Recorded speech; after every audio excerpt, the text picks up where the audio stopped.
Thank you very much, Eli, for those very kind words, and thank all of you for a warm welcome on blessedly a warm day. A lot of good vitamin D3 being absorbed now. I came up from the north where we have cold and rain, so this is absolutely delightful. Somebody asked this morning, did I bring the weather? I said I once was in politics, so I'll take credit for it. But what you exemplify here today with the opening of this fantastic facility is something that Alexis de Tocqueville, the French aristocrat who came to our country in the 1830s, marveled about this strange new country he came to. And that is what he called voluntary associations. He'd never seen anything like it in Europe. People voluntarily coming together for a shared purpose, whether it's for education, health care, professional reasons, sports, whatever. If people saw a problem, people saw an opportunity, they got together and did something about it. In Europe, with its medieval traditions, you waited for somebody to tell you what to do. You asked permission before you did something. Here in America, countless communities, people just went out and did it on their own. Even if it didn't happen quickly, you made it ultimately happen. And he said this is something that makes this republic work. People get training to be citizens of a republic, learning to do things on their own, take responsibility for themselves and their communities. You just don't do a job, you just don't have a family, you're involved in numerous other activities. We take it for granted in this country. And the timing of this opening could not be better. We live in a turbulent global world right now. We all know the economy is still troubled here and many other parts of the world. We're sort of like a car on the superhighway. We're now maybe getting up to 30, 40 miles an hour. We should be going 70, 75 miles an hour. A lot of capital on the side. But this is also your opportunity. In short, the past does not matter. People are looking at things with new eyes. And as the economy here and around the world gets back on track, as it will, I think sooner rather than later, what's going to happen is people are going to look, and they're going to know, where do we want to do business? Louisiana has a lot going for it. But what you exemplify here today is a recognition that the true source of wealth in this world, it's always been true, but never more true than today, the true source of wealth, the true source of capital is not material things, it is human innovation, the human brain, a sense of inventiveness. Take what is seen as a natural resource, oil, gas. Louisiana loves oil. But think of it, it's called a natural resource, but it's nothing of a natural resource. In and of itself, what is oil? It's glop, it's goo. You can't eat it, you can't drink it, you can't feed it to camels. What's it good for? Once upon a time in the 1850s in Pennsylvania, as this goo started to surface, it was a depressor of property values. It made the animals sick, couldn't grow crops on it. And yet what made it something that we can't live without in the modern world? And we can't live without it in the modern world, let's be clear. I love wind power, especially when I'm speaking and generating hot air. But, you know, that's a medieval technology. Very nice, but it's not going to replace oil and gas in the near future. But what's made oil and gas something we can't live without was human ingenuity, the human mind that turned this glop into something we can't live without. And we live in this information age. What is the information age symbolized by? It is symbolized by the microchip. Well, think of it. Microchip, silicon, sand. We're not about to run out of sand. Whoever would have thought that grains of sand could literally be transformed into things that can bring the world to your fingertips? And you see it around the world. So-called natural resources do not necessarily lead to prosperity. You compare, say, Hong Kong. Even today, even though it's gone back to China, still a very prosperous area of the world. Hong Kong in and of itself has nothing. It has to import water from the mainland. Has nothing of what we call natural resources. One of the poorest 60 years ago pieces of real estate in the world. What turned that small speck of the world into a dynamo in finance and other areas? Per capita income, $40,000, $50,000 a year. Huge increase, 500-fold increase over 60 years.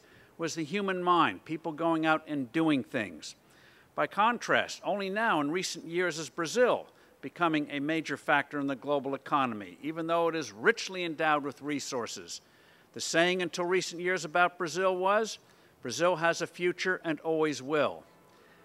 But what's turned Brazil now into a powerhouse is the recognition. You've got to liberate the human mind. And this gets to the essence of true free markets, and this is where your task is now going to become critically important, is developing the mind, training the mind.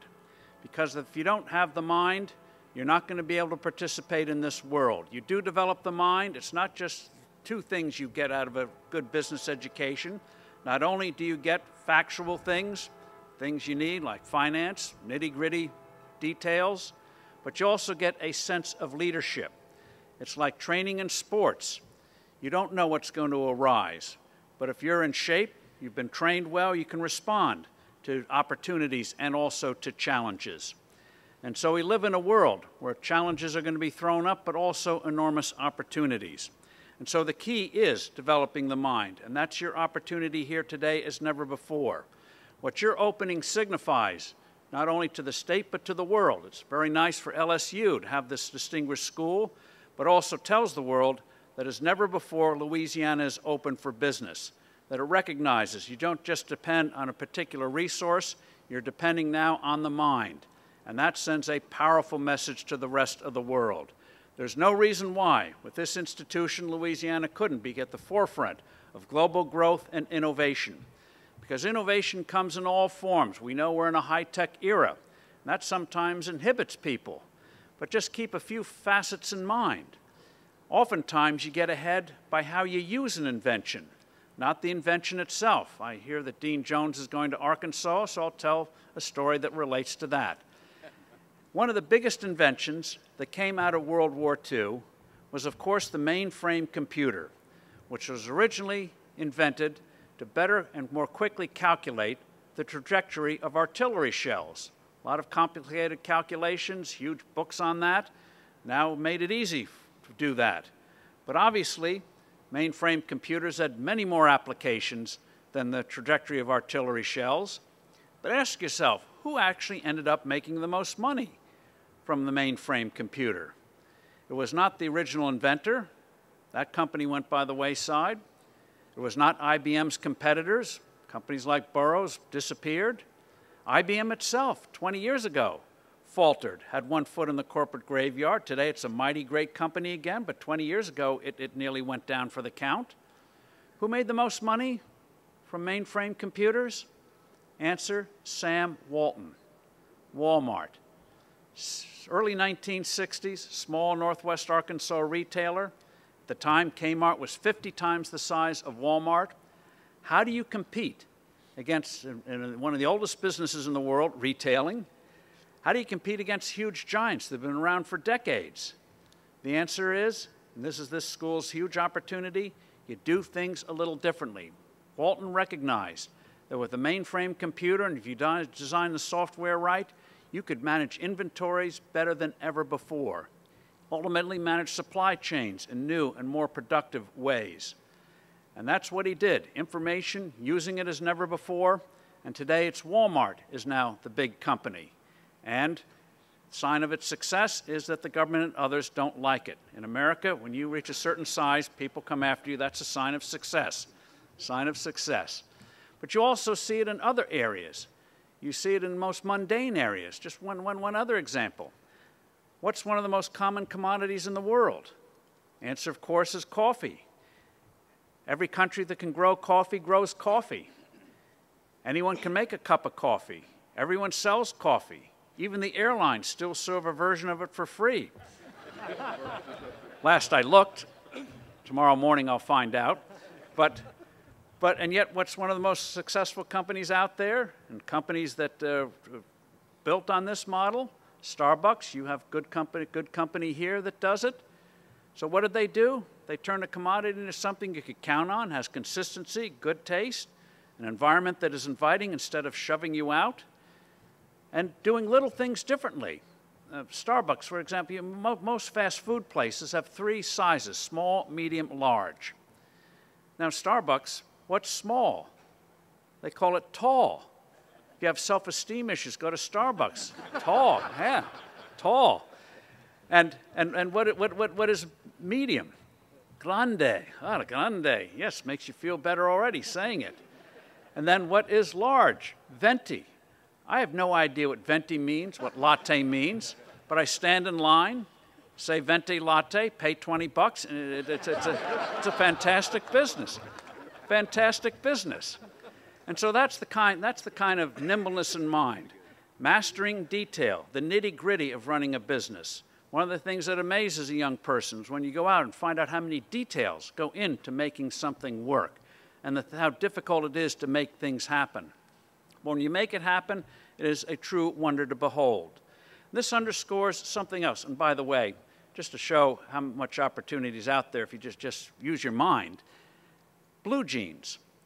You know, anyone can buy a piece of machinery and knock out a piece of denim for 10, 15, 20 bucks a copy. So how do you make money doing that? It looks like the ultimate commodity. Well, somebody years ago figured out that if you took a denim and sewed somebody's name on the butt, like Willie Nelson, you could charge 50, 60 bucks for the privilege of sitting on Willie. Then somebody else figured out that if you make these things so you can't get in them, why you can charge $100, $150. And somebody else figured out that if you make these things look like you pulled them out of a dumpster, why you could charge $200, $300. Sky's the limit. So it is that. It's that this should be a center of, now that you have this fantastic facility. And keep in mind, and I know there's some economists here, so if I offend you, sorry.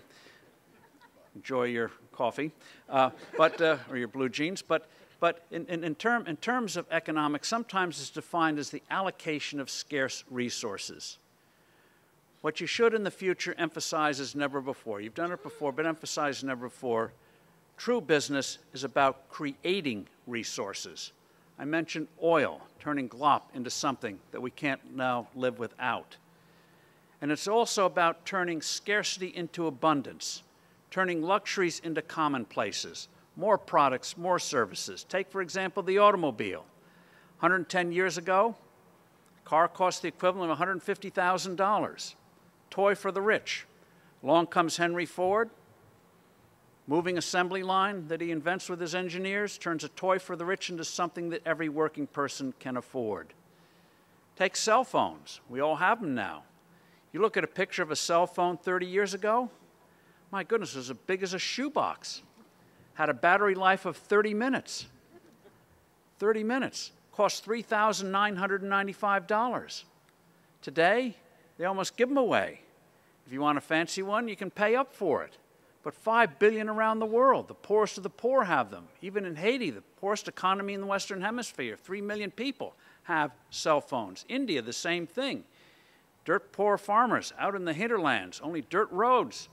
And yet with a cell phone, they can have the world at their fingertips and know what their crops sell for in Mumbai and elsewhere. Kenya, using cell phones for banking. So this world is open as never before. The way we've done things, it is disconcerting in my industry, the media industry, to see that turned upside down by the web. But it also means opportunity. I was talking this morning with some of the people on this platform about how, thanks to the web, we at Forbes, in magazine, we have 20-some-odd issues a year, publish about 1,500 articles.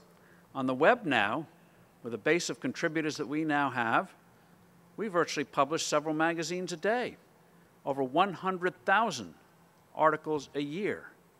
So it's a huge source, vital source of information, quick reaction. So you have to see, yes, problems are out there, but there are also opportunities. And so, even though it took a lot of time to get this facility finally to where we have the ribbon cutting, official ribbon cutting today, is also, though, timely put, because it means you recognize the importance of the mind.